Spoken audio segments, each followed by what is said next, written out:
चलिए, good morning class. जो बच्चे ऑनलाइन क्लास देख रहे हैं एक बार जल्दी से अपना अटेंडेंस दीजिए। एक बार आप भी अटेंडेंस दे दो। आप लिख दो फेस टू फेस क्लास में हो आप, है ना। उसके बाद शुरू करते हैं। आज सीएस प्रोफेशनल के अंदर ग्रुप 2 का बैच स्टार्ट करेंगे। मेरे पहले एसएमसीएफ की क्लास हो चुकी है, अब मैं CRVI स्टार्ट करने के लिए जा रहा हूं। ठीक है, तो सबसे पहले सारे के सारे बच्चे जो भी मेरे साथ ऑनलाइन जुड़ चुके हैं, जो बच्चे फेस टू फेस में हैं वो तो यहां पर हैं ही, जो बच्चे ऑनलाइन जुड़ चुके हैं जल्दी से एक बार अपना अटेंडेंस दीजिए और मुझे बताइए, एम आई ऑडिबल प्रॉपर्ली? क्या मेरी आवाज आपको क्लियर आ रही है? जल्दी जल्दी जो बच्चे मेरे साथ ऑनलाइन जुड़ चुके हैं जल्दी से बताइए, एम आई ऑडिबल प्रॉपर्ली? क्या मेरी आवाज आपको क्लियर आ रही है? एक बार देखना आवाज क्लियर आ रही है। ये ना हो कि मैं पूरी क्लास ले लूं, मालूम चला आवाज ही नहीं आई। क्लियर है ना? ठीक ठीक है। आवाज ज्यादा तो नहीं है? मुझे लग रहा आवाज ज्यादा है। आवाज ज्यादा है ना थोड़ा सा? अच्छा चलो कोई नहीं, तो थोड़ा बच्चा अपने फोन पे या लैपटॉप पे थोड़ा सा कम कर लेगा आवाज। चलिए जी, मेरी बात को जरा ध्यान से सुनेंगे सारे के सारे प्रोफेशनल वाले बच्चे। सबसे पहले प्रोफेशनल में आप एंटर कर गए, उसके लिए फिर से बधाई। और बधाई के बाद थोड़ा सा सीएस प्रोफेशनल ग्रुप 1 का बैच कल हम स्टार्ट कर चुके हैं और अब हम ग्रुप 2 का बैच स्टार्ट कर रहे हैं, है ना। तो ग्रुप 2 के अंदर मैं आपको बता दूं, सबसे पहले सीएस प्रोफेशनल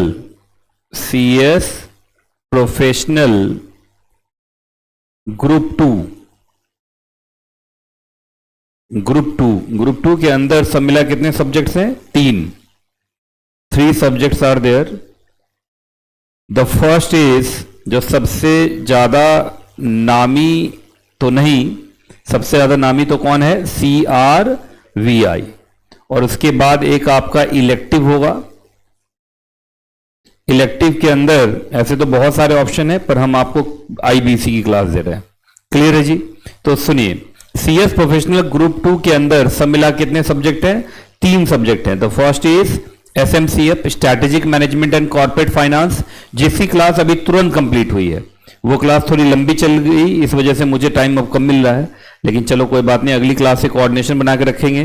क्योंकि फेस टू फेस में एक टीचर जाते हैं, फिर दूसरे टीचर आते हैं, उसमें भी 10-15 मिनट का टाइम बीच में लग जाता है ना। तो अगली क्लास से इसका ध्यान रखेंगे। आज थोड़ा कम टाइम मिल रहा है मुझे।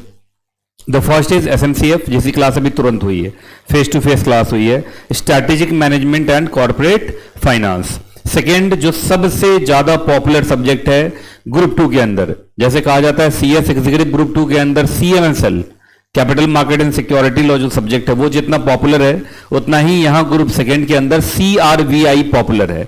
और एक आपका इलेक्टिव है, दैट इज, जिसके अंदर हम आपको IBC की क्लास दे रहे हैं। IBC मतलब इंसॉल्वेंसी वाला जो है वो। अब उसका फायदा क्या है? जो CRVI के अंदर जो I है वही इससे पूरा का पूरा रिलेटेड है। अब इसके अंदर क्या होगा? जैसे IBC, तो IBC के अंदर मैं आपको 2 बुक दूंगा, IBC वॉल्यूम 1 और IBC वॉल्यूम 2। तो जो IBC वॉल्यूम 1 है वो आपका यही इंसॉल्वेंसी वाला है। जो एडिशनल चैप्टर है IBC के अंदर, that will be the IBC volume 2। तो जो बच्चा IBC लिया हुआ है उसको हमारा जो है IBC के अंदर 2 बुक पढ़ना है। वॉल्यूम 1 तो वही होगा जो CRVI के अंदर इंसॉल्वेंसी वाला है, और उसके बाद एक एडिशनल बुक पढ़ना पड़ेगा, that will be the IBC volume 2। तो ये उसको एक एडिशनल पढ़ना पड़ेगा। लेकिन अगर आप कोई और सब्जेक्ट चूज करते हैं तो पूरा का पूरा नया पढ़ना पड़ता है। लेकिन यहां IBC अगर चूज करते हैं तो आपको फायदा होगा। CRVI के अंदर जो I वाला पार्ट है वो समझो 50% आपका I वाले पार्ट से, 50 क्या 60-70% मान के चलिए, ये I वाले पार्ट से कवर हो जाएगा। 30% के लिए ही आपको क्या पढ़ना पड़ जाएगा? एक नई book, that will be the IBC volume 2। और ऐसे भी ओपन बुक एग्जाम है तो ज्यादा टेंशन की जरूरत नहीं है। तो 3 सब्जेक्ट हैं। The first is SMCF, second is CRVI and the third elective. Elective के अंदर अगर आपने IBC लिया हुआ है तो आपको फायदा होगा ही होगा। अब हम आते हैं आगे। जो बच्चे ऑनलाइन देख रहे हैं एक बार अपना अटेंडेंस जरूर देंगे। मैं देख रहा हूं काव्या गोयल, तुषार घोष, अश्मिता सिंह, और भी जो बच्चे ऑनलाइन जुड़ रहे हैं अपना अटेंडेंस जरूर देंगे। अब मेरी बात को जरा ध्यान से सुनिएगा। तो जो बच्चे ऑनलाइन देख रहे हैं जल्दी बताइए, प्रोफेशनल ग्रुप 2 के अंदर कितने सब्जेक्ट है? जल्दी से टाइप करिए। The first is SMCF, second is CRVI and the third elective. Elective के अंदर अलग अलग स्टूडेंट अलग अलग सब्जेक्ट चूज करते हैं, पर हम ज्यादातर बच्चों को रेकमेंड IBC का करते हैं। IBC की पूरी क्लास आपको मिल जाएगी। अब ध्यान से सुनते रहेंगे। आज जो हम सब्जेक्ट स्टार्ट करने जा रहे हैं दैट इज CRVI। अब जरा ध्यान से सुनिएगा, जो CRVI सब्जेक्ट है वो 3 पार्ट में डिवाइडेड है। कितने पार्ट में डिवाइडेड है? 3 पार्ट में डिवाइडेड है। The first is part first, second is part second and the third is part third. Clear है? अब मेरी बात को जरा ध्यान से सुनेंगे। जो पार्ट फर्स्ट है वो आपका CR है, जिसको हम कॉर्पोरेट रिस्ट्रक्चरिंग कहते हैं। अब जो ये कॉर्पोरेट रिस्ट्रक्चरिंग है, इसके अंदर बेसिकली जो मेजर चैप्टर्स हैं वो है, एक तो आपका टेक ओवर और दूसरा मर्जर एंड अमालगमेशन। यही मेन है। तो कॉर्पोरेट रिस्ट्रक्चरिंग के अंदर मेनली 2 चीजें पढ़ेंगे आप, take over and merger and amalgamation. लिखने के लिए आप एक और लिख सकते हैं, दैट इज बायबैक। एक बायबैक भी है। अब बायबैक तो आप जानते हो, ये ICSI का एकदम ऑल टाइम फेवरेट है ना। ये आपका CS executive group 1 company law में है, CS एग्जीक्यूटिव ग्रुप 2 के अंदर CMSL के अंदर है, CS एग्जीक्यूटिव ग्रुप 1 के अंदर CFM के अंदर भी है, अकाउंट्स में भी है बायबैक, और प्रोफेशनल में देखिए फिर CRVI के अंदर भी है। ये तो ऑल टाइम फेवरेट है, हर जगह है। तो पार्ट फर्स्ट के अंदर ये कहानी है। जो पार्ट सेकेंड है, मैं पार्ट सेकेंड के बारे में बताना चाहूंगा। पार्ट सेकेंड है आपका वैल्यूएशन। क्या एग्जैक्टली? वैल्यूएशन। ये पूरा का पूरा न्यूमेरिकल है, प्रैक्टिकल है। ये थोड़ा सा एक दिक्कत वाला है यहां पे, हल्का सा, मतलब पूरे प्रोफेशनल के अंदर न्यूमेरिकल आपको यही मिलेगा।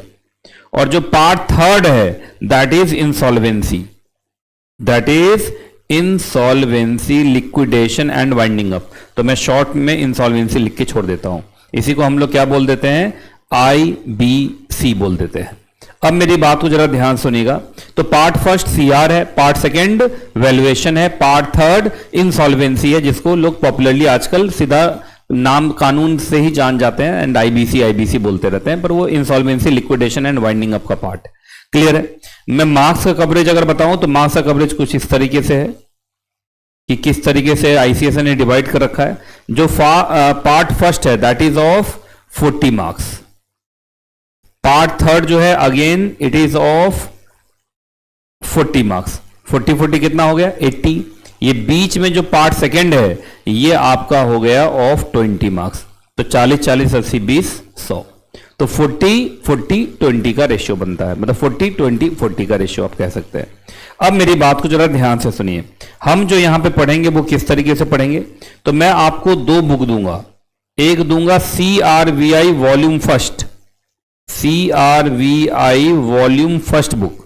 ये हो गया NKJ का बुक है ना, NKJ CRVI वॉल्यूम फर्स्ट। इसके अंदर आपका पार्ट फर्स्ट होगा और पार्ट सेकेंड होगा। तो जो वॉल्यूम 1 होगा वो थोड़ी सी मोटी बुक होगी, क्योंकि उसके अंदर पूरा पार्ट फर्स्ट भी है और पार्ट सेकेंड भी है। इसका मतलब 60 मार्क्स का है। और उसके बाद आपका IBC के ऊपर एक अलग से बुक दूंगा, that will be NKJ CRVI volume second. इसके अंदर सिर्फ IBC होगा, इंसॉल्वेंसी का पार्ट होगा। तो मैं आपको 2 बुक दूंगा CRVI के अंदर, CRVI volume first and CRVI volume second. आपको दोनों बुक मिल गई ना? एक बार दिखाइएगा जरा। CRVI volume first, CRVI volume second. मैं ऑनलाइन वाले बच्चों को भी दिखा देता हूं सो दैट उनको पता रहे कि ये 2 बुक्स उनको मिलने वाली है। ये देखिए, ये जो है एक सेकंड बस, ये है CRVI वॉल्यूम फर्स्ट। अगर बच्चे देख पा रहे हो, ये CRVI वॉल्यूम फर्स्ट है, बड़ी मोटी सी बुक है और ये स्पाइरल में है, जिससे कि आप आराम से इसको पढ़ सकेंगे। ठीक है? तो this is CRVI volume first. इसके अंदर आपका पार्ट फर्स्ट भी है और पार्ट सेकेंड भी है। अराउंड कितने मार्क्स का हो गया? ये 60 मार्क्स का है ना। और ये है CRVI वॉल्यूम सेकेंड की बुक, ये टोटली IBC के ऊपर है ना। और इसके अंदर रहेगा आपका, मतलब ICSI मॉड्यूल के हिसाब से पार्ट थर्ड, पर हमारा ये वॉल्यूम सेकेंड है। क्लियर है? ये तो ये 2 बुक है। चलिए जी, अब मेरी बात को जरा ध्यान से सुनते जाएंगे। जो बच्चे ऑनलाइन देख रहे हैं एकदम शांति से, अश्मिता सिंह, काव्या गोयल, तुषार घोष, अस्मिता सिंह। चलो जी, अब मेरी बात को ध्यान सुनिए। एक बार ना आप इसको उतार लीजिए, आप लोग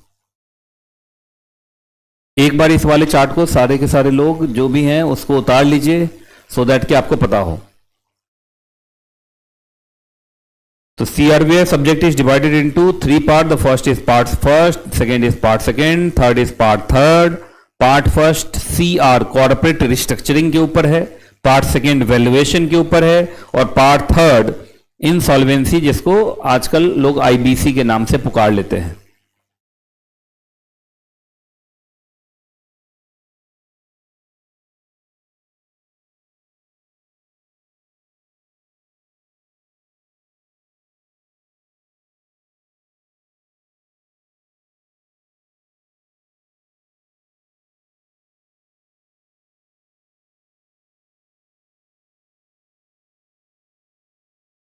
ठीक है, उतर गया।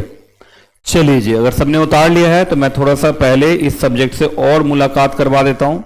आइए जी, सबसे पहले हम देखते हैं आईसीएसआई मॉड्यूल। क्योंकि प्रोफेशनल के अंदर तो बिना आईसीएसआई मॉड्यूल के कुछ होने वाला नहीं है। प्रोफेशनल के अंदर तो पूरा आपको आईसीएसआई मॉड्यूल पढ़ना ही पढ़ना है।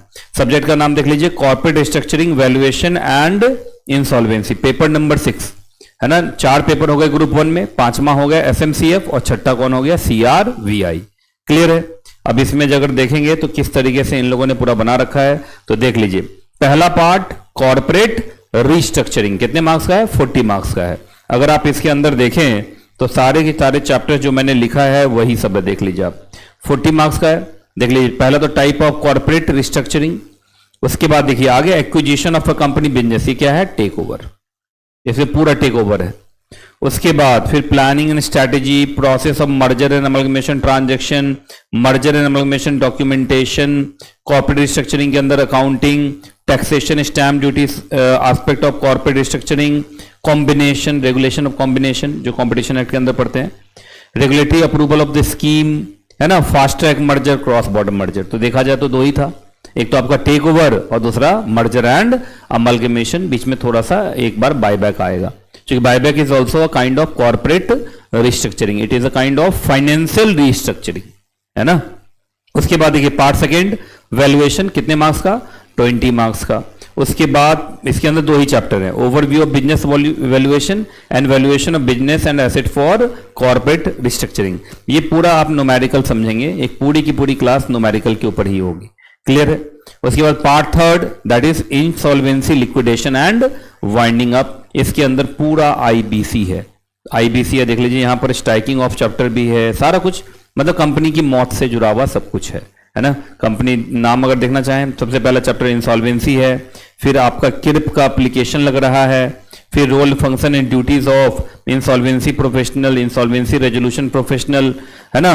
उसके बाद resolution professional interim, resolution strategies, convening and conduct of meetings of committee of creditors, preparation and approval of resolution plan, pre packaged insolvency resolution process, cross border insolvency, liquidation, voluntary liquidation. फिर यहां से आपका थोड़ा सा आ जाता है बीच में banking law, debt recovery and SARFAESI act, फिर winding, compulsory winding up under companies act and striking off the name of a company and striking off name of the LLP.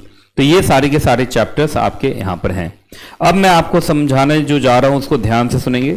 हमें सीआरबीआई के अंदर कितने वॉल्यूम पढ़ने हैं, देखा जाए तो पार्ट 3 पढ़ने हैं, पर मेरे पास बुक कितने हैं, 2, CRBI volume first and CRBI volume second. पर मैं आपको बताना चाहता हूं, पहले मैं स्टार्ट कर रहा हूं सीआरबीआई वॉल्यूम सेकेंड से, मतलब मैं पहले पार्ट 3 स्टार्ट कर रहा हूं। करना तो पूरा ही है, लेकिन पहले चूंकि आईबीसी थोड़ा सा इंटरेस्टिंग है तो पहले मैं वो स्टार्ट कर रहा हूं। तो मैं अपना बैच स्टार्ट करने जा रहा हूं, मैं आपको यहां लिख भी देता हूं, बैच स्टार्ट्स, है ना, विद, मैं स्टार्ट करने जा रहा हूं। अगर मैं आईसीएसआई मॉड्यूल के हिसाब से देखूं, आईसीएसआई मॉड्यूल के हिसाब से देखेंगे तो ये सीआरवीआई पार्ट 3 है, ये ना। मैं अगर अपने बुक के हिसाब से देखूं तो CSNKJ आपका CRVI बुक, ये कौन सी बुक रहेगी, तो CRVI वॉल्यूम सेकेंड। ठीक है जी। तो मैं स्टार्ट करने जा रहा हूं पहले किससे exactly, IBC, that is insolvency वाला पार्ट मैं पहले कंप्लीट करा दूंगा, है ना। तो पहले मैं इंसॉल्वेंसी वाला पार्ट स्टार्ट करूंगा, उसके बाद मैं फिर बाद में पहले इंसॉल्वेंसी जब पूरा खत्म हो जाएगा तब फिर हम लोग स्टार्ट करेंगे मर्जर, अमलगमेशन, टेक ओवर, मतलब वॉल्यूम फर्स्ट बाद में करेंगे, पहले हम वॉल्यूम सेकंड स्टार्ट कर रहे हैं। ठीक है जी। आईबीसी स्टार्ट करने का फायदा ये होगा कि अगर आप आईबीसी अभी पढ़ जाते हैं तो वो जो आपका आईबीसी इलेक्टिव है, जिसके अंदर पूरा आईसीएसआई मॉड्यूल ही पढ़ना है आपको जानबूझ के, क्योंकि ये बुक लेके जाना है एग्जाम में, तो वो आप शुरू कर सकते हैं। ये एक फायदा आपको वहां पर मिलेगा। इसलिए मैं सबसे पहले क्या स्टार्ट कर रहा हूं, आईबीसी से ही स्टार्ट कर रहा हूं, मैं वॉल्यूम सेकेंड से ही स्टार्ट कर रहा हूं। क्लियर है। चलिए जी, अब आ जाइए। आईसीएसआई का तो सब कुछ बता दिया, अपने बुक का दिखा देता हूं कि अपने बुक में कैसे कैसे सब कुछ मैंने दिया है इंसॉल्वेंसी के ऊपर, एक एक चीज दिखा देता हूं। तो पहले मैं स्टार्ट करना हो आईबीसी से, वॉल्यूम सेकेंड ही पहले मैं स्टार्ट करूंगा। चलिए जी, अब मेरी बात को जरा ध्यान से सुनेगा। अगर आप देखेंगे तो आईसीएसआई की तरफ से जो चैप्टर्स इसके अंदर दिखते हैं, यहां से देखिए नया वाला है, तो आईसीएसआई मॉड्यूल के अंदर तो देखेंगे तो इसके अंदर जो चैप्टर्स हैं पार्ट थर्ड में, ये 14 से शुरू हुआ 26 तक गया, तो कितने हो गए? 14 से 26 अराउंड 13 है ना। 1 2 3 4 5 6 7 8 9 10 11 12 13। तो आईसीएसआई मॉड्यूल के 13 चैप्टर हैं किसके ऊपर? इंसॉल्वेंसी, लिक्विडेशन, वाइंडिंग अप के ऊपर, और मैंने इसके ऊपर बना दिए हैं अराउंड 15 चैप्टर। तो ठीक है, बात बराबर पे चल रहा है ना। उनका 13 मेरा 15, ठीक है। तो 15 चैप्टर्स में हमारा क्या कंप्लीट होगा? Part third. और ये पार्ट थर्ड कितने मार्क्स का है भाई? तो 40 मार्क्स का है। यहां पे आप लिख लीजिएगा 40 मार्क्स। तो 40 मार्क्स के लिए हम कितने चैप्टर्स पढ़ने वाले हैं? अराउंड 15 ना। चलिए जी, और देखिए जैसे जैसे आईसीएसआई मॉड्यूल के अंदर चैप्टर का नाम था, लगभग मेरे बुक में भी सेम ऐसे ही चल रहा है ना। इसी ढंग से चला, बस वही है कि उन्होंने striking off the name of a company और नेम ऑफ द एलएलपी दोनों को एक ही चैप्टर बनाया हुआ, मैंने दोनों को अलग अलग चैप्टर बना दिया। तो इसी वजह से 1-2 चैप्टर आगे पीछे दिख रहा है। तो आईसीएसआई मॉड्यूल के 13 चैप्टर और मेरे कितने चैप्टर हो जाएंगे? 15 चैप्टर हो जाएंगे, ठीक है। तो पहले हम वॉल्यूम सेकंड कंप्लीट करेंगे, उसके बाद फिर हम वॉल्यूम फर्स्ट स्टार्ट करेंगे, ठीक है जी। चलिए जी, सबसे पहला चैप्टर अब हम स्टार्ट करने जा रहे हैं, जिसका इंट्रो मैं अभी दूंगा। एंड सीधी सी बात है, आईबीसी पढ़ने जा रहे हैं, इंसॉल्वेंसी, लिक्विडेशन, वाइंडिंग अप पढ़ने जा रहे हैं, तो सबसे पहला चैप्टर इंसॉल्वेंसी का इंट्रो होने वाला है ना। तो ये पहला चैप्टर है इंसॉल्वेंसी इंट्रो। तो एक बार जल्दी से चैप्टर का नाम लेंगे सारे बच्चे, इंसॉल्वेंसी इंट्रो। आप लिखेंगे इंसॉल्वेंसी इंट्रो। अब इंसॉल्वेंसी इंट्रो के अंदर हम क्या क्या पढ़ने वाले हैं, तो जल्दी से एक बार बताइए हम लोग इस चैप्टर के अंदर क्या क्या पढ़ने वाले हैं। सबसे बड़ी स्पेशलिटी हमारे यहाँ ये रहेगी, हम पढ़ेंगे line by line, word by word. आपको बुक्स मिलेंगी, है ना। चलिए जी, जरा देखिए हम इस चैप्टर के अंदर क्या क्या पढ़ने वाले हैं। तो इस चैप्टर के अंदर सर हम लोग पढ़ने वाले हैं इंसॉल्वेंसी, बैंकरप्सी, लिक्विडेशन के कॉन्सेप्ट के बारे में, इंसॉल्वेंसी लॉ का क्या हिस्ट्री रहा है इंडिया के अंदर, आईबीसी का इंट्रो पढ़ेंगे जो हमें पूरा पढ़ना है एग्जैक्टली। उसके बाद आईबीसी के क्या क्या स्ट्रक्चर है, क्या फ्रेमवर्क है, आईबीसी की क्या क्या पिलर्स हैं, ये सारी चीजें हम इस चैप्टर के अंदर पढ़ने वाले हैं। क्लियर है? चलिए जी, तो शुरू करते हैं। आ जाओ भाई, सबसे पहले इंसॉल्वेंसी क्या होता है, एकदम ध्यान से सुनते रहेंगे। एक्चुअली 3 वर्ड हैं, तीनों वर्ड को आप लोग अलग अलग कर लीजिएगा। जो पहला वर्ड है दैट इज इंसॉल्वेंसी, जो दूसरा वर्ड है दैट इज बैंकरप्सी, और तीसरा जो वर्ड है दैट इज लिक्विडेशन। आप यहां पे 1 2 3 लिख लीजिए, 1 2 3। Insolvency, bankruptcy and liquidation, insolvency, bankruptcy and liquidation, 1 2 3 लिख लेंगे। ये सब मिला के 3 वर्ड हैं। अब तीनों वर्ड का क्या मतलब है, तीनों वर्ड का आपस में एक दूसरे से क्या रिलेशन है, वो सब मैं बताने जा रहा हूं। जो बच्चे ऑनलाइन देख रहे हैं, एक बार आप लिख दीजिए इंसॉल्वेंसी, बैंकरप्सी एंड लिक्विडेशन, और एक बार आप लोग यहां जोर से बोलिए insolvency, bankruptcy and liquidation. Online वाले बच्चे अगर खूब अच्छे से पढ़ाई करना चाहते हैं तो ये जरूरी है कि जो जो मैं बोलता हूं वो लिखते रहें। अगर वो टाइप करते रहेंगे तो उनको लगेगा जैसे वो फेस टू फेस क्लास में ही है और उनको कोई भी दिक्कत नहीं आएगी। क्लियर है? तो ये 3 वर्ड हैं, insolvency, liquidation and winding up. जल्दी जल्दी सारे के सारे बच्चे तीनों का तीनों वर्ड टाइप कीजिए, क्योंकि तीनों वर्ड का इंट्रो मैं देने वाला हूं और तीनों के बीच में क्या डिफरेंस है ये भी मैं बताने वाला हूं।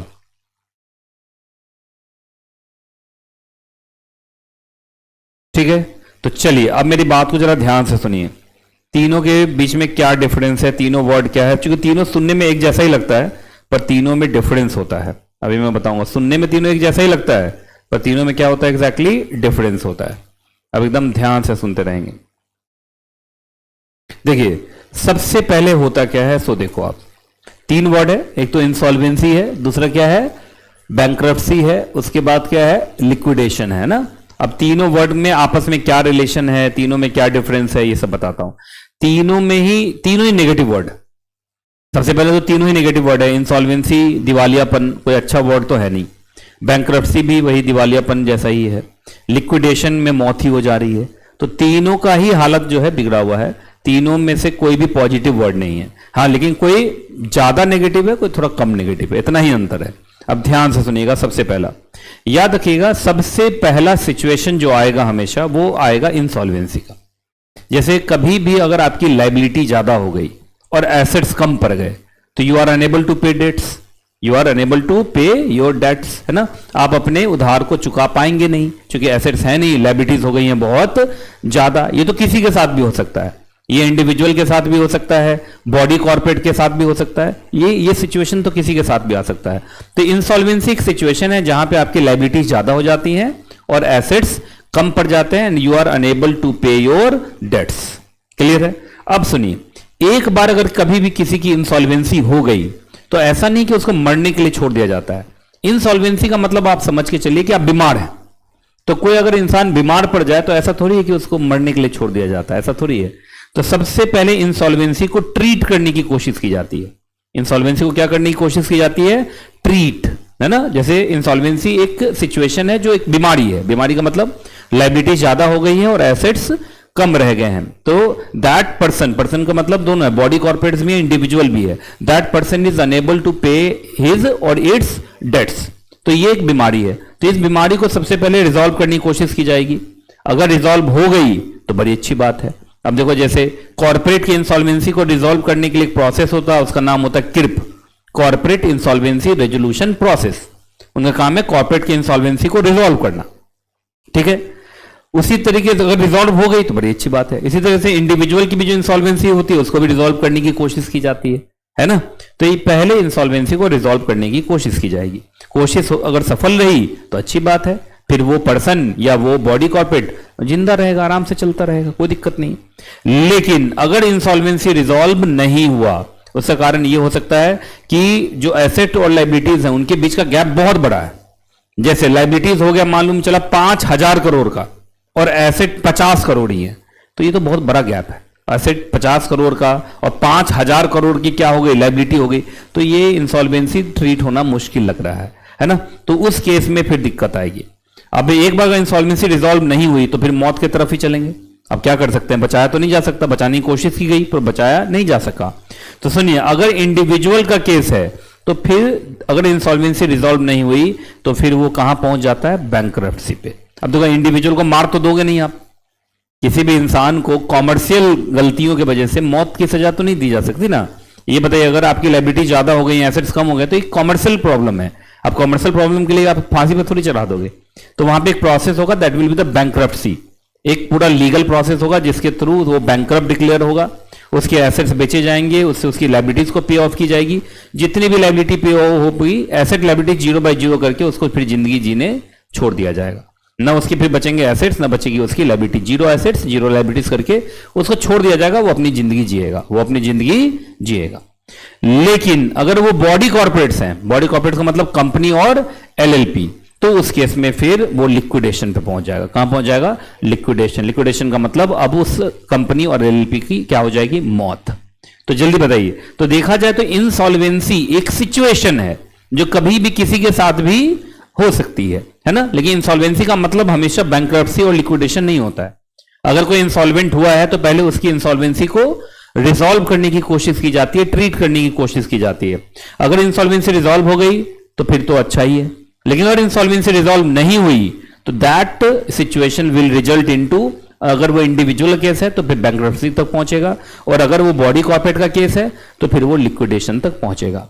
तो तीनों वर्ड में डिफरेंस क्या है, तो तीनों वर्ड में इंसॉल्वेंसी एक सिचुएशन है जो दोनों ही केस में आ सकता है, इंडिविजुअल्स के साथ भी आ सकता है और बॉडी कॉर्पोरेट के साथ भी आ सकता है। लेकिन जो बैंकरप्सी और लिक्विडेशन है that is conclusion, that is conclusion, है ना।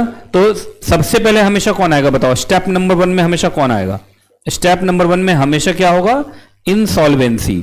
और इंसॉल्वेंसी को पहले तो हमेशा क्या करने की कोशिश करेंगे, ट्रीट, कि उसको भाई कोई इंसॉल्वेंट हुआ है तो उसकी इंसॉल्वेंसी को क्या कर दिया जाए, रिजॉल्व।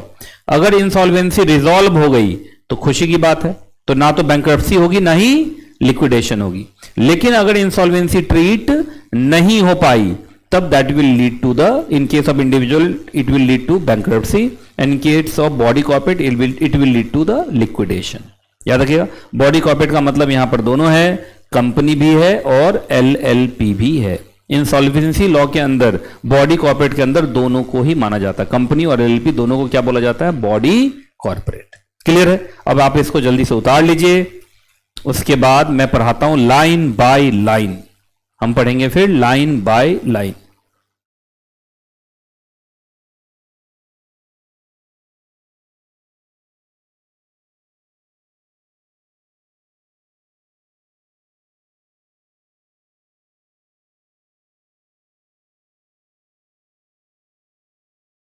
जो बच्चे ऑनलाइन देख रहे हैं एक बार वीडियो की क्वालिटी को अपने सेटिंग से बढ़ा के रखिएगा, सो दैट कि आपको सारी चीजें अच्छे से समझ में आए, सारे चार्ट क्लियर दिखे।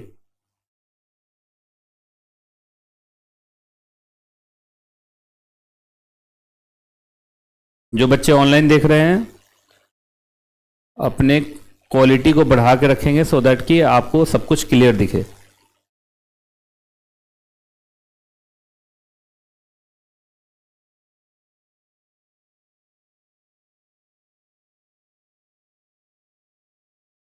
और जो भी बच्चे देख रहे हैं सबके साथ मैं वादा करना चाहूंगा, आपका इंसॉल्वेंसी बहुत शानदार रहने वाला है ना। Merger, amalgamation, take over, insolvency, ये सब मेरा एकदम एक्सक्लूसिव फोटो है और शानदार आपका होने वाला है। बस शांति से धीरे धीरे हम लोग पढ़ते रहेंगे, 4 से 5 महीने के अंदर हम इन सब चीजों के एक्सपर्ट बन जाएंगे, इतना तो मैं आपको कह सकता हूं। क्योंकि हम पढ़ेंगे कॉन्सेप्ट भी, चार्ट्स भी, और सबसे इंपॉर्टेंट लाइन बाय लाइन भी। और जो बच्चे अभी नए नए हैं जो जुड़ रहे हैं मेरे साथ, मैं देख रहा हूं एकाएक बच्चे सब जुड़ना शुरू हो गए हैं, तो जो बच्चे जुड़ रहे हैं सबसे पहले एक बार वीडियो को जरूर लाइक कर दीजिएगा। और इस वीडियो के डिस्क्रिप्शन में हमारा सीएस प्रोफेशनल के बच्चों के लिए स्पेसिफिक व्हाट्सएप ग्रुप है और टेलीग्राम चैनल का लिंक है, आप उसको जरूर जरूर जरूर जरूर आप ज्वाइन कर लीजिए, आपको फायदा मिलेगा। सीएस प्रोफेशनल के बच्चों के लिए टेस्ट 3 चल रहा है, रिवीजन मैराथन आने वाले हैं, इन सब में आपको फायदा मिलेगा ही मिलेगा। तो इस वीडियो के डिस्क्रिप्शन में जाइए, जो हमारा टेलीग्राम चैनल है, जो हमारा व्हाट्सएप ग्रुप है, उसको जरूर ज्वाइन कर लीजिए अभी के अभी, वहीं पर सारी शेड्यूल आएगी क्लास की, ठीक है। और वीडियो की क्वालिटी बढ़ा के देखेंगे सो दैट कि आपको अच्छे से समझ में आए। ये चार्ट आपने बना लिया पूरा प्रॉपर, ठीक है जी। अगर बना लिया है तो अब हम पढ़ेंगे लाइन बाय लाइन, ठीक है जी। आइए पढ़ते हैं लाइन बाय लाइन।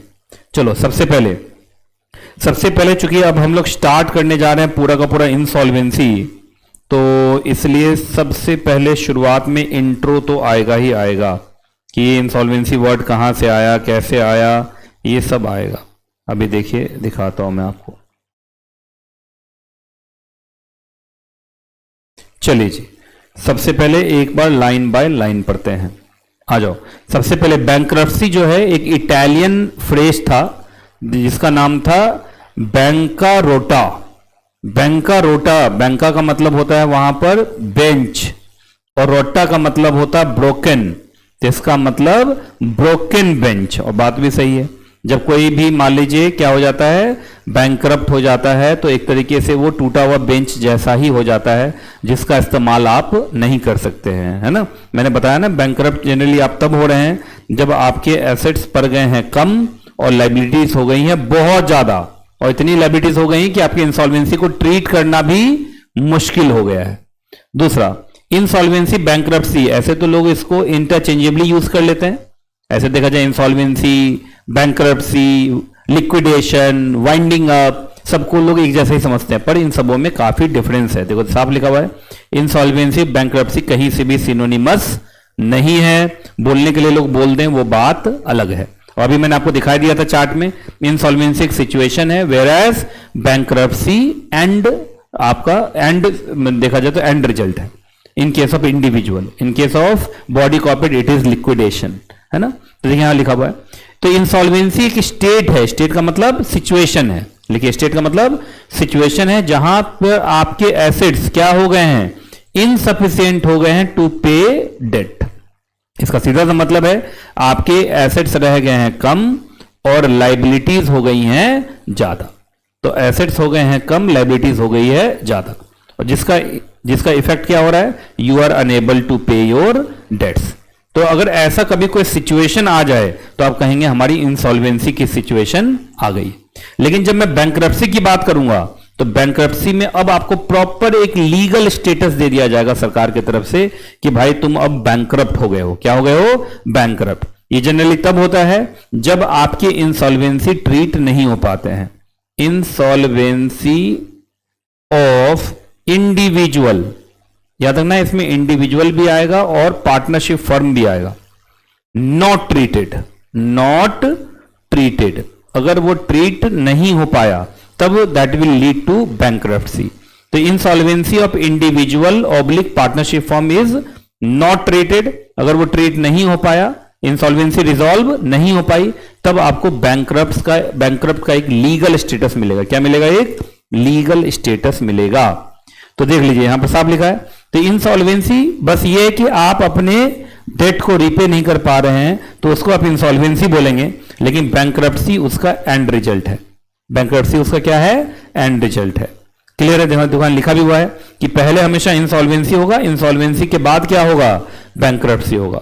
बैंकरप्सी के अंदर आपका एक फॉर्मल डिक्लेरेशन हो जाएगा कि हाँ भाई अब आप पूरे तरीके से इंसॉल्वेंट हो चुके हो, इंसॉल्वेंसी आपका ट्रीट भी होने लायक अब नहीं है। हमने कोशिश की लेकिन इंसॉल्वेंसी आपकी ट्रीट नहीं हो पाई, तो अब हम आपको बैंकरप्ट डिक्लेयर करके आपके सारे एसेट को बेचेंगे, लायबिलिटीज को पे ऑफ करेंगे और आपके एसेट लायबिलिटी 0 by 0 करके फिर आपको वापस जिंदा छोड़ देंगे, क्योंकि ये इंडिविजुअल्स हैं, है कि नहीं? तो ध्यान सुनिए, वही लिखा। तो इंसॉल्वेंसी एक सिचुएशन है, लेकिन बैंकरप्सी एक तरीके का लीगल ऑर्डर है कि अब इस आदमी को बैंकरप्ट डिक्लेयर किया जाए। फिर वही इंसॉल्वेंसी एक सिचुएशन है, बैंकरप्सी उसका कंक्लूजन है। ये सब किसके लिए था? इंडिविजुअल्स। इंडिविजुअल में कौन आता है? पार्टनरशिप फॉर्म, जो मैंने बताया। तो देखिए यहां पर लिखा भी हुआ है कि एक बार इंसॉल्वेंसी हो गई तो उसका क्या क्या कंक्लूजन हो सकता है। तो सर एक बार अगर इंसॉल्वेंसी हो गई तो उसका कंक्लूजन क्या क्या हो सकता है? या तो इंसॉल्वेंसी रिजॉल्व होगी, या तो इंसॉल्वेंसी क्या होगी? रिजॉल्व होगी, या नहीं रिजॉल्व होगी। अगर नहीं रिजॉल्व हुई तो इंडिविजुअल के केस में बैंकरप्सी तक पहुंचेगा और कॉर्पोरेट के केस में ये लिक्विडेशन तक पहुंचेगा। जब मैं कॉर्पोरेट बोल रहा हूं तो इसका मतलब कंपनी भी है और एलएलपी भी है। जब मैं इंडिविजुअल बोल रहा हूं तो इसका मतलब इंडिविजुअल भी है और पार्टनरशिप फर्म भी है। क्लियर है? इसी ढंग से पूरा कहानी चलता है। अब देख लीजिए बैंकरप्सी का एक प्रॉपर लीगल डेफिनेशन भी है। बताइए कौन से सेक्शन में लीगल डेफिनेशन दिया है? सेक्शन 79 सबसेक्शन 4 के अंदर। और सेक्शन 79 सबसेक्शन 4 किसका? आईबीसी का, इंसॉल्वेंसी एंड बैंकरप्सी कोड 2016 लिखा है। बैंकरप्सी का मतलब अगर आप बैंकरप्ट बने तो उसको बैंकरप्सी कहेंगे। ये बड़ा अच्छा डेफिनेशन है। Bankruptcy is the state of being the bankrupt. तो इंपॉर्टेंट है कि बैंकरप्ट कौन है भाई। तो यहां पर देखिए लिखा हुआ बैंकरप्ट का मतलब कोई भी ऐसा डेटर जिसको बैंकरप्ट एडजस्ट किया गया है बाय अ बैंकरप्सी ऑर्डर अंडर सेक्शन 126। तो ये बोला हो गया किसके लिए? इंडिविजुअल के लिए। किसके लिए हो गया बोलो? इंडिविजुअल के लिए। उसके बाद यहां पर लिखा भी हुआ है कि अगर आपका पार्टनरशिप फर्म को भी सेक्शन 126 के अंदर ही क्या कर दिया जाता है? बैंकरप्सी ऑर्डर के थ्रू बैंकरप्ट डिक्लेयर कर दिया जाता है। तो अगर फर्म बैंकरप्ट हुआ तो इसका मतलब उस फर्म का each of the partner bankrupt हुआ, क्योंकि जब तक each of the partner bankrupt नहीं होगा आप पार्टनरशिप फर्म को बैंकरप्ट डिक्लेयर नहीं कर सकते हैं। क्लियर है कि नहीं क्लियर है? क्योंकि आप जानते हैं पार्टनरशिप फर्म के अंदर हर पार्टनर की अनलिमिटेड लायबिलिटी होती है, लेकिन अभी पर्सनल लायबिलिटी होती है। तो अगर वो नहीं चुका, वो फर्म अगर लोन नहीं चुका पा रहा है, इसका मतलब कोई पार्टनर के पास भी पैसा बचा नहीं है। तो पार्टनरशिप फर्म का अगर बैंकरप्सी हुआ है इसका मतलब ईच ऑफ द पार्टनर का क्या हुआ है? बैंकरप्सी हुआ है। तो ये वाला लाइन किसके लिए था? पार्टनरशिप फर्म के लिए, है ना। दोनों के लिए सेक्शन 126 ही है। दोनों के लिए क्या है? सेक्शन 126 ही है। और उसके बाद यहां पर लिखा हुआ है एनी पर्सन जो अभी तक क्या है? अनडिस्चार्ज इंसॉल्वेंट है। आपको मालूम है एक बार अगर आप डिस्चार्ज इंसॉल्वेंट हो गए तो आप नॉर्मल हो गए। जब तक आप अनडिस्चार्ज इंसॉल्वेंट हैं तभी तक तो आपके एसेट बेचे जा रहे हैं, लायबिलिटीज को पे ऑफ किया जा रहा है। एक बार अगर आप डिस्चार्ज इंसॉल्वेंट हो गए तो कहानी खत्म है। फिर 0 by 0, 0 एसेट 0 लायबिलिटीज के बाद आप अपनी जिंदगी जी सकते हैं। ऐसा थोड़ी कि इंसॉल्वेंट को मार दिया जाता है, मारा थोड़ी जाता कभी भी। आपके सारे एसेट को बेच दिया जाएगा, सारे लायबिलिटीज को पे ऑफ करने की कोशिश की जाएगी। वो तो पक्का है पूरी लायबिलिटी पे ऑफ नहीं होगी। क्रेडिटर्स को मिलेगा आधा अधूरा पैसा, पर उससे लिखवा लिया जाएगा कि तुमको पूरा पैसा मिल गया। क्या करेंगे? और तो कोई तरीका है नहीं। तो वही वाली बात है। अब बताओ, अभी तक तो ये बात कर रहा था इंसॉल्वेंसी वर्सेस बैंकरप्सी, ये चल रहा था ना अभी तक। अभी तक क्या चल रहा था? Insolvency versus bankruptcy. अब थोड़ा सा इंसॉल्वेंसी वर्सेस क्या आ गया? लिक्विडेशन। लिक्विडेशन के अंदर इस केस में तो पूरा का पूरा अब मौत ही है। क्लोजर, वाइंडिंग अप, है ना, किसका? कंपनीज का। कंपनी का मतलब दोनों, कंपनी भी और पार्टनरशिप फर्म।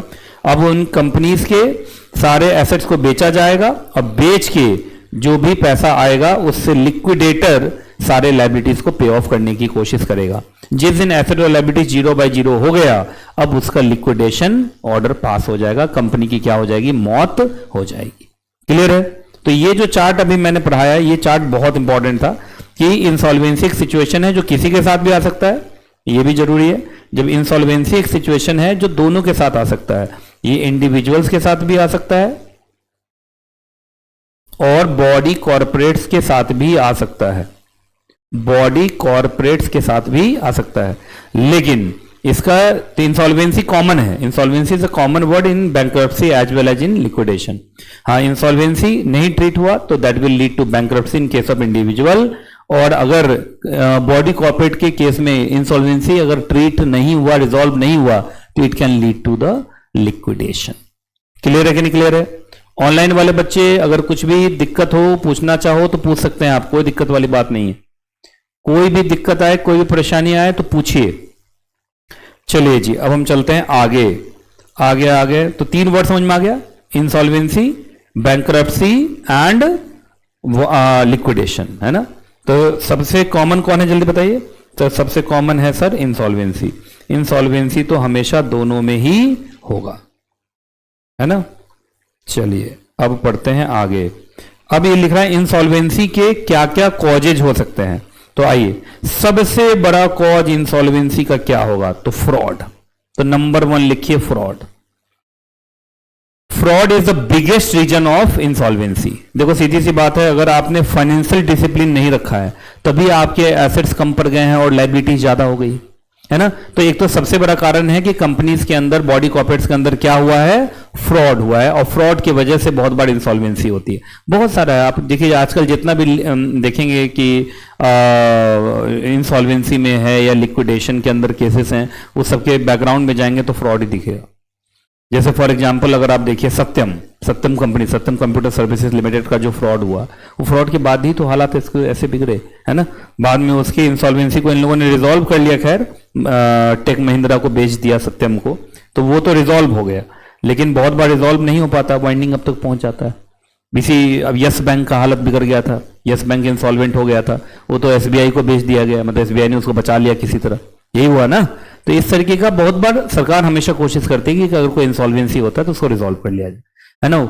लिक्विडेशन, बैंक्रप्सी, ये लास्ट स्टेज होता है जब लगता है कोई उम्मीद नहीं है तब। तो फ्रॉड सबसे नंबर 1 पे क्या आ गया, फ्रॉड। और भी है भाई, और भी देखिए सीधी सी बात है, जो भी लोग हैं जो इंसॉल्वेंट डिक्लेयर हो रहे हैं वो डेटर ही कहेंगे ना उसको, उन्होंने पैसा दूसरे का लिया हुआ, जो पैसा लेने वाला होता है वो कौन होता है, डेटर ही होता है। तो डेटर का मतलब यहां पर कौन है, पर्सन। डेटर का मतलब पर्सन। इसी में तुम्हारा कौन है, इंडिविजुअल, पार्टनरशिप फर्म, इसी में कौन है तुम्हारा, कंपनी और एलएलपी। इस सब को क्या बोलते हैं, डेटर। याद रखें, इंसॉल्वेंसी लॉ के अंदर इन लोगों का नाम क्या होता है, डेटर। तो जहां डेटर लिखे आप इसको लिख लीजिए पर्सन। पर्सन का मतलब इंडिविजुअल पार्टनरशिप फर्म भी है और कंपनी एलएलपी भी है। तो ये लोग डेटर लिखेंगे तो डेटर में घबरा मत जाएगा, डेटर का मतलब ही वही है जिन लोगों ने लोन लिया पर वो लोन चुका नहीं पाए। क्लियर है कि नहीं क्लियर है? तो याद रखिएगा, सबसे पहले तो डेटर ने क्या किया मालूम चला, डेटर ने या डेटर में क्या हुआ, फ्रॉड हुआ। ये एक बहुत बड़ा कारण हो सकता है, और उसके बाद कारण हो सकता है वही फाइनेंशियल फेलियर, मतलब मिसमैच रहा किसके बीच में, पेमेंट और रिसीवेबल के बीच में। ऐसा नहीं है, हो सकता है कि बिजनेस मॉडल अच्छा था, रेवेन्यू हो रहे थे, पर रेवेन्यू से ज्यादा उन्होंने क्या कर दिया, खर्च कर दिया, तो उससे क्या हो गया भाई, फाइनेंशियल फेलियर हो गया, आपकी एसेट्स रह गए कम और लायबिलिटीज हो गई ज्यादा। एक और भी है बिजनेस फेलियर, तो ये दूसरा कारण था। पहला कारण तो कौन था, फ्रॉड, दूसरा कारण फाइनेंशियल फेलियर, और तीसरा कारण बिजनेस फेलियर। बिजनेस फेलियर के अंदर तो हो सकता है कि आपका जो बिजनेस मॉडल था वही क्या कर गया, ब्रेक डाउन कर गया। अब इसमें यह हुआ कि अब तो मालूम चला रेवेन्यू ही नहीं आ रहा है, सफिशिएंट रेवेन्यू ही नहीं आ रहा है जिससे कि आप पेमेंट कर सके। तो पहले वाला जो केस था उसमें क्या था, रेवेन्यू आ रहा था लेकिन आपने खर्चे ज्यादा कर दिए, पर दूसरे वाले केस में क्या है कि खर्चे ज्यादा नहीं किए लेकिन रेवेन्यू ही नहीं आ रहा है। अब जो खर्चे जरूरी है वो तो होंगे ना, इलेक्ट्रिसिटी तो चलेगा ही ना, स्टाफ की सैलरी तो होगी ना, जो रेंट है वो तो देना ही पड़ेगा ना, लेकिन मालूम चला उतने के लिए भी क्या नहीं आ रहा, रेवेन्यू नहीं आ रहा है, तो भी तो बिजनेस फेलियर है ना इसका मतलब। तो बिजनेस फेलियर है। तो 3 कारण है, बोलो कौन कौन सा कारण? एक तो फ्रॉड है, दूसरा फाइनेंशियल फेलियर है, और तीसरा क्या है एग्जैक्टली? Business failure. ये 3 कारण हो सकते हैं जिसकी वजह से लोग कहां पहुंच जाते हैं? इंसॉल्वेंसी में पहुंच जाते हैं। अब सुनिए, इंसॉल्वेंसी को लेके जो भारत के अंदर पुराने लॉस चलते थे, जो हिस्टोरिकल है ना, ओल्ड लॉज, यहां पर लिखिएगा old laws relating to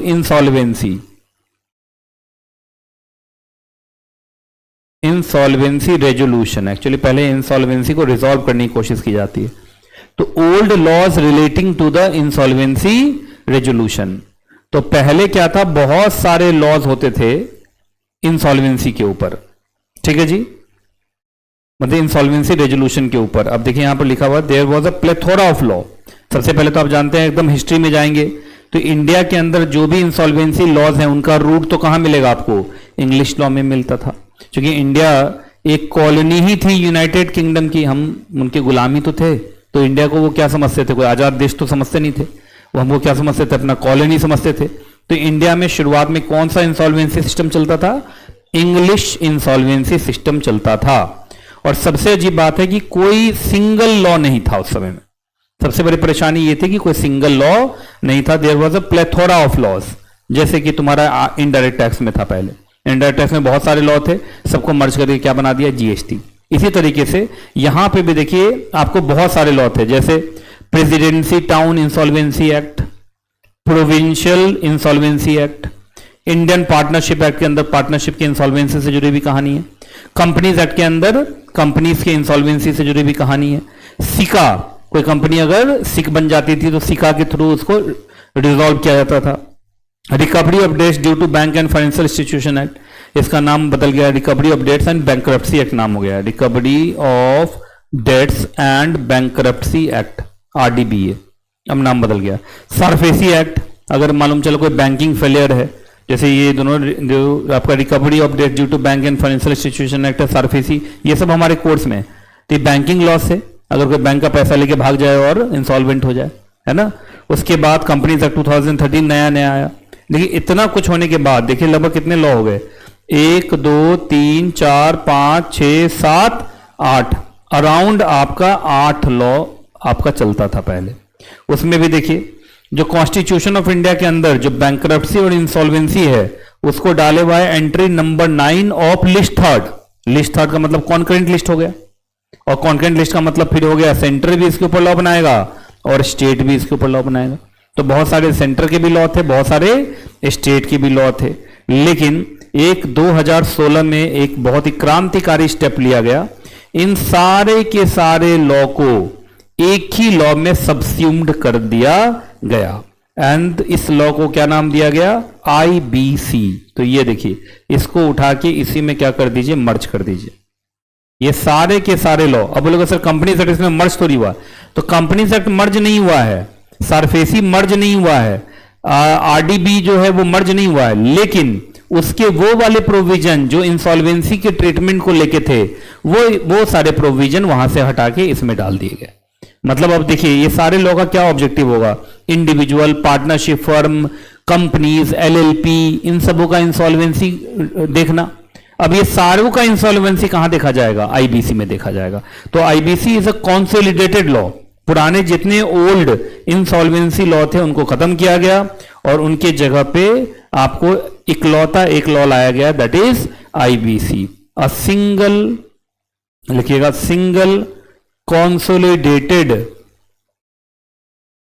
insolvency law of India, insolvency law of India। तो आईबीसी को आप कह सकते हैं a single consolidated insolvency law of India, ऐसे लिख लीजिए, a single consolidated insolvency law of India।